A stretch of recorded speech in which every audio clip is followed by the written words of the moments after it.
Look, before we begin today, I do want to just begin by acknowledging the family members of the dairy worker in Sandringham who was horrifically killed overnight.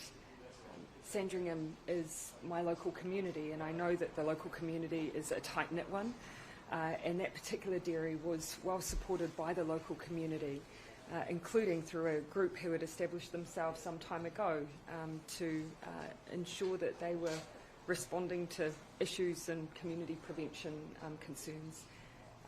It is devastating to see what has happened, and I've expressed publicly and do so again today. I am so sorry for this family for what has happened. Of course, our job as government is to make sure we do everything we can to prevent these kinds of events from occurring, but also making sure that we support the police so that offenders are brought to justice.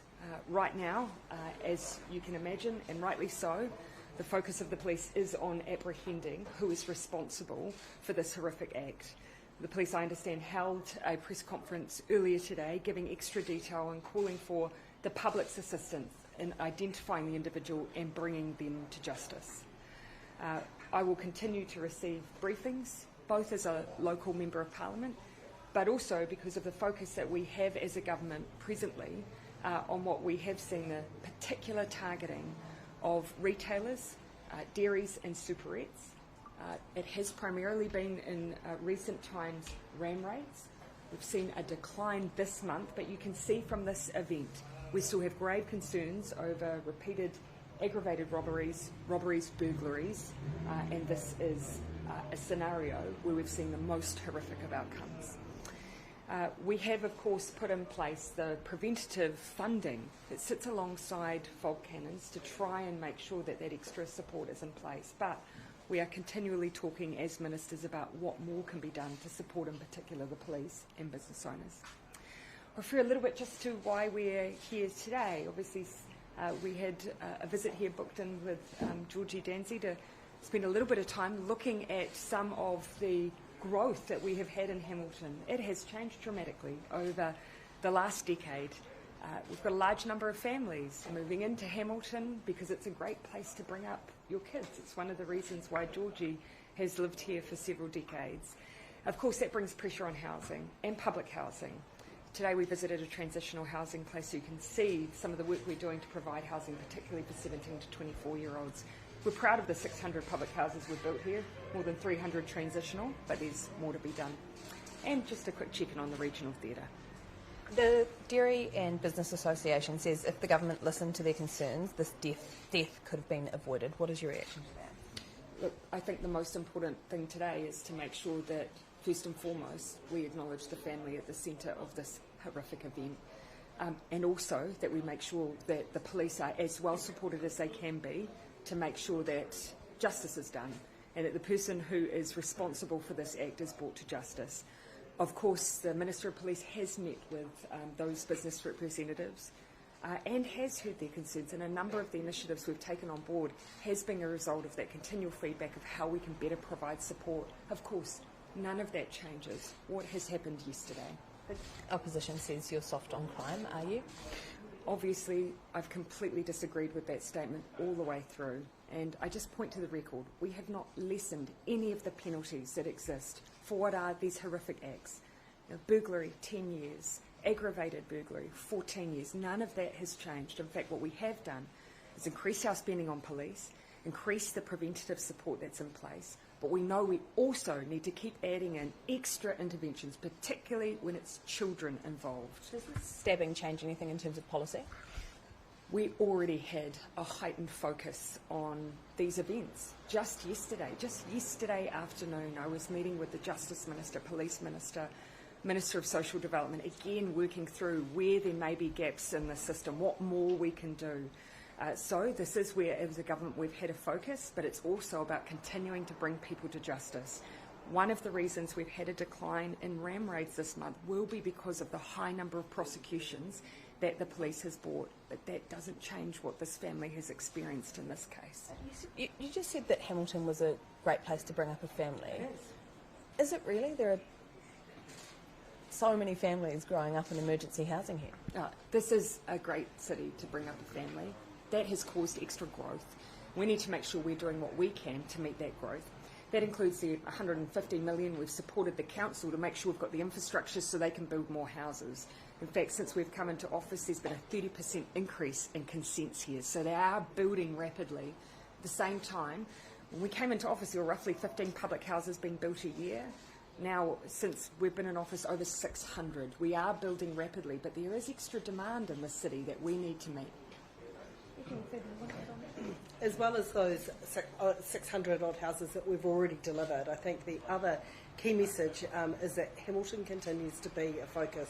There's simply in the previous decade had not been enough public houses added here. So we haven't finished with 600. We've got 900 odd either under construction at the moment, planned construction, or about to go into construction. So Hamilton continues to be a focus to backfill what was a period of neglect of adding to the public housing stock here in Hamilton. Have either of you visited the motels along Ulster Street? I haven't been to Ulster Street, but I've been to a number of emergency motels in other parts of the country, but I haven't here in Hamilton. Yeah, we're both very aware, and obviously in talks with our local candidate here, we're both very aware that we have a very condensed area where, because of emergency housing special needs grants, essentially you receive the grant and then are able to find a motel place. There is a high concentration in one part of Hamilton. That is not desirable. And so one of the reasons you saw us today visiting transitional housing, and we've got 300 of those that we've created, we want to get people out of that concentration into more permanent solutions, and this is why we are building at pace. All the kids in those motels, right? Absolutely, but when we look at places where we are exiting motels, we can point to Hastings. And that has been the result of a determined partnership with the council, with iwi, and the solution has been to build more houses. It's about supply. Hastings was an area that actually lost public housing under the previous government. There simply weren't enough houses. We can also look at Rotorua as well. We're starting to trend down and exit motels there. That it is a determined program of work, and that's what we're doing here. The approach we're taking in Hamilton, it is supply and adding to it that will get people out of motels. You can see today that those units were built with children in mind as well.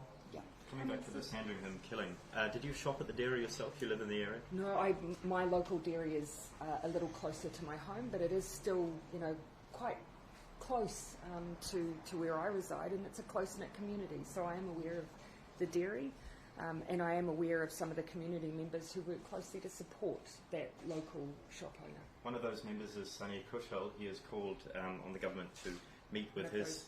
sorry, I was meaning the local Sandringham community. Okay, well, local community members in terms of the dairy industry. One of those members is Sunny Kushal. Will you meet with him and his members to...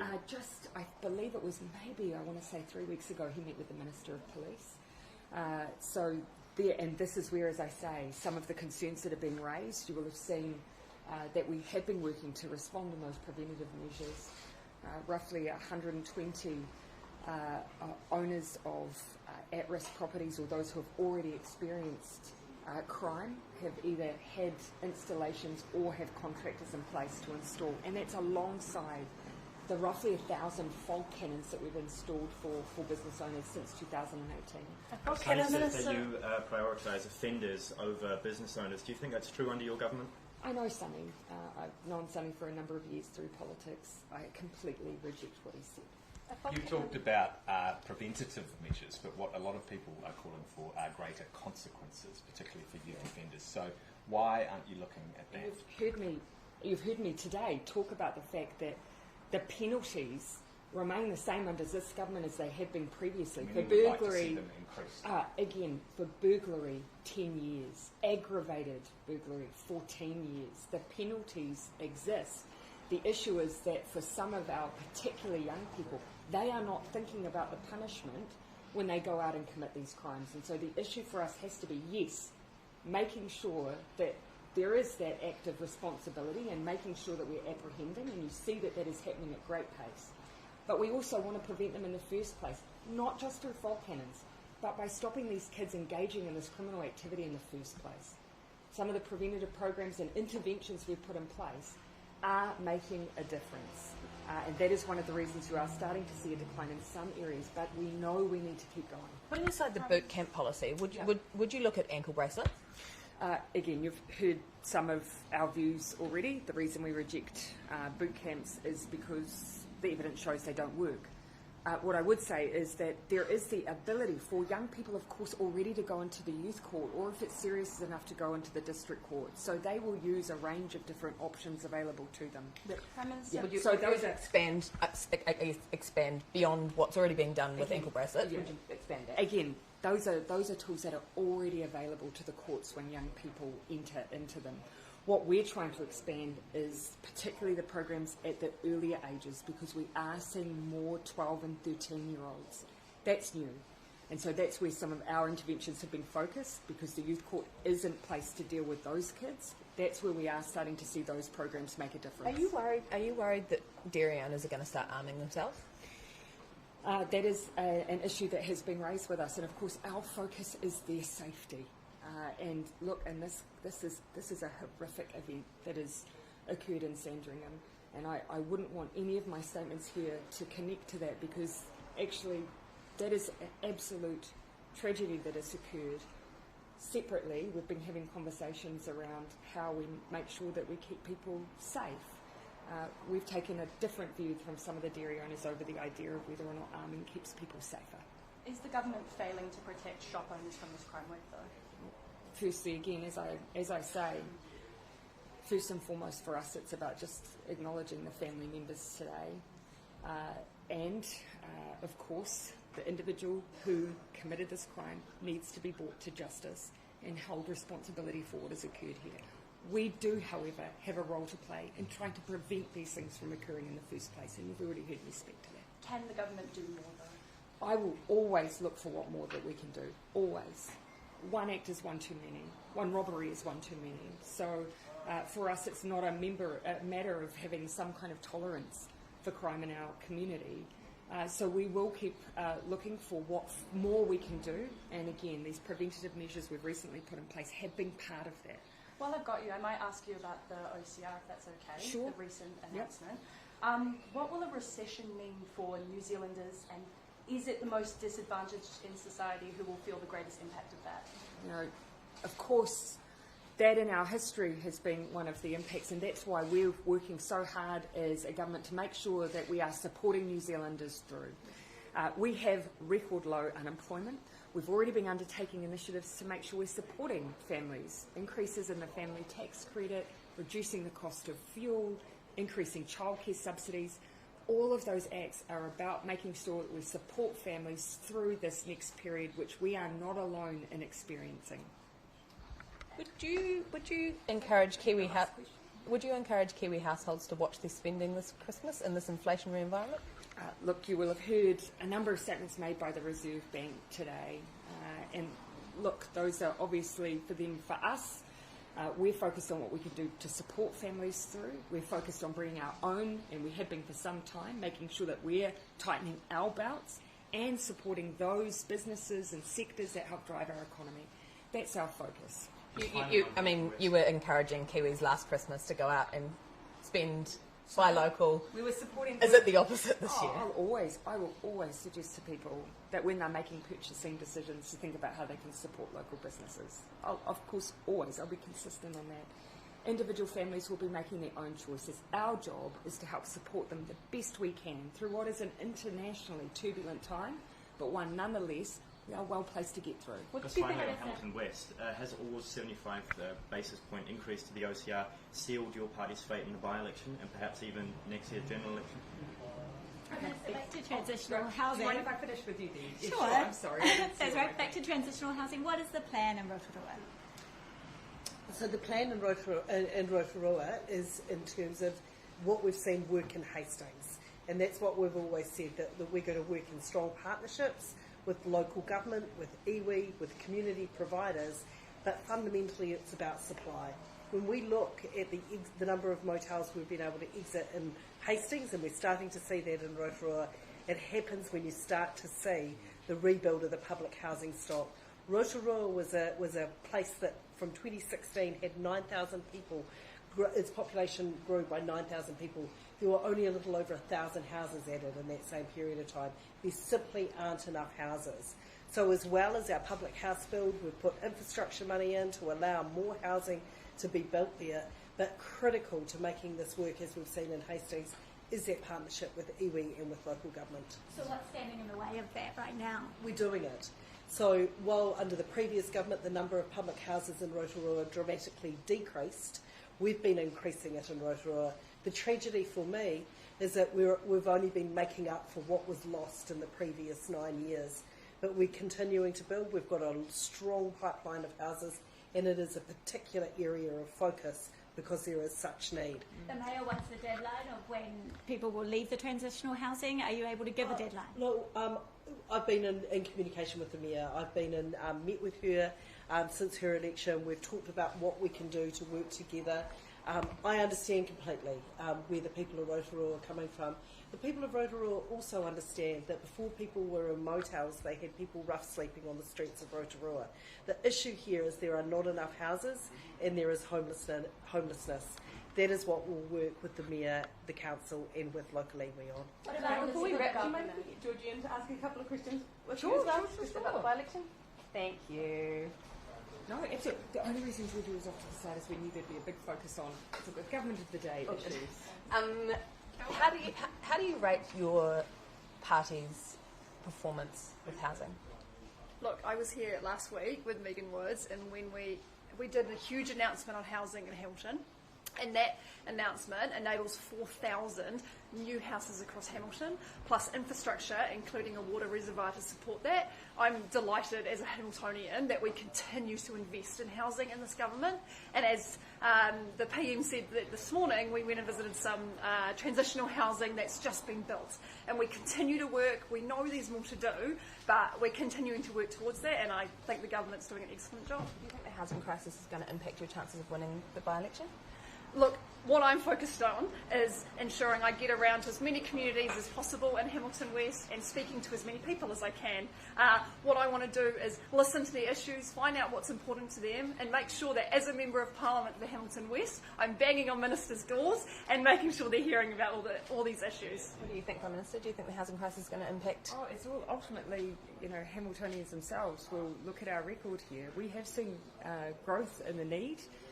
That's why we've been building at such great pace. And when you compare 15 houses being built a year under the last government to what we're doing now, where we've got over 600 and 900 in total to go, you can see that we are setting a cracking pace. We just need to keep going.